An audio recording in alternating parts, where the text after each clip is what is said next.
Grand Teacher relate les histoires de la finance. Bonjour à toutes et à tous, bienvenue dans Grand Teacher relate, le podcast où l'on décrypte les grandes mutations économiques, technologiques et géopolitiques qui façonnent notre monde. Aujourd'hui, on va parler d'un sujet brûlant, un virage stratégique que la France ne peut plus se permettre de rater. Les drones militaires. Pourquoi la France est-elle à la traîne dans ce domaine ? Quels sont les enjeux derrière ce rattrapage ? Et surtout, comment les drones redéfinissent-ils la guerre moderne ? Accrochez-vous, on décolle. Le drone n'est pas un jouet technologique, c'est une révolution militaire. Mais en France, cette révolution a mis plus de 20 ans à être prise au sérieux. Pendant que les États-Unis développaient les Reaper, pendant que la Turquie propulsait ses Bayraktar sur tous les théâtres de guerre, la France, elle, regardait ailleurs.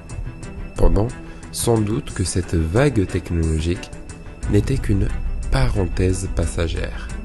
Résultat, en 2024, seulement 5000 drones dans l'armée de terre, à comparer aux millions de drones produits par l'Ukraine en un an.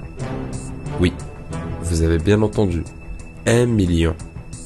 Et ce n'est pas de la science-fiction, ce sont des drones de surveillance, d'attaque, de repérage, mais aussi de guerre électronique. Bienvenue dans le nouveau visage de la guerre. Ce n'est qu'en 2022, dans le contexte de la guerre en Ukraine, que la France a pris conscience de son retard. Le ministre des Armées, Sébastien Lecornu, l'admit d'ailleurs publiquement, en disant que nous avons pris du retard pendant 15 à 20 ans en ne voyant pas des révolutions sous nos yeux. Depuis, le temps a changé. L'objectif est assez simple. Rattraper ce retard stratégique. Mais attention, il ne s'agit pas seulement d'acheter des drones à l'étranger. Il s'agit de bâtir une filière nationale, une filière souveraine, capable de produire, d'innover, de former et de défendre.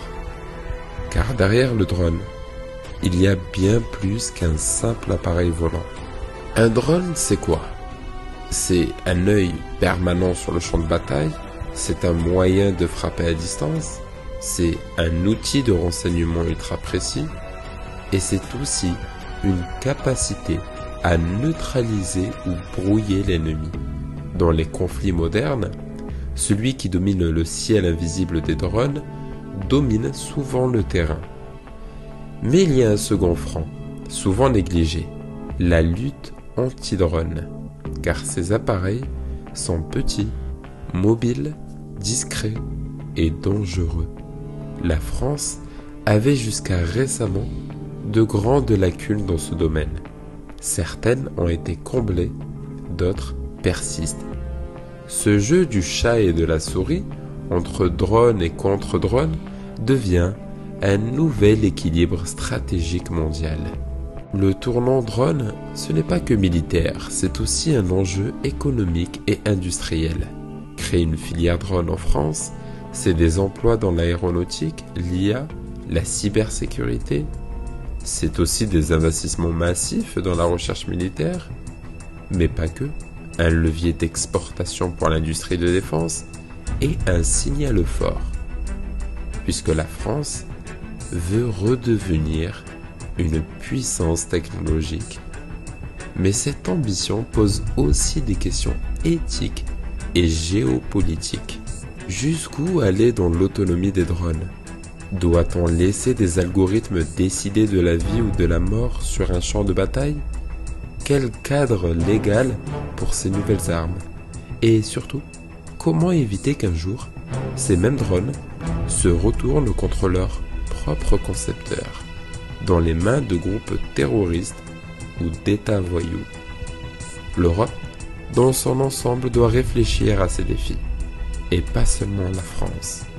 Conclusion, la France veut rattraper son retard dans le domaine des drones, et elle le fait vite.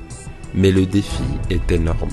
Il ne s'agit pas seulement d'acheter des machines, mais de réinventer une doctrine militaire, de se doter d'une industrie résiliente et surtout de s'adapter à une guerre qui ne ressemble plus à celle d'hier.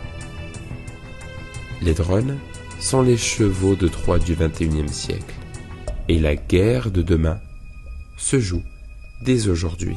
Merci d'avoir écouté cet épisode de Grand Teacher Relate. Si vous l'avez aimé ou apprécié, partagez-le autour de vous. Abonnez-vous et surtout, n'hésitez pas à nous laisser un commentaire sur @contact-gt. On se retrouve très vite pour un prochain épisode. Restez curieux, restez conscients et je vous dis à très bientôt.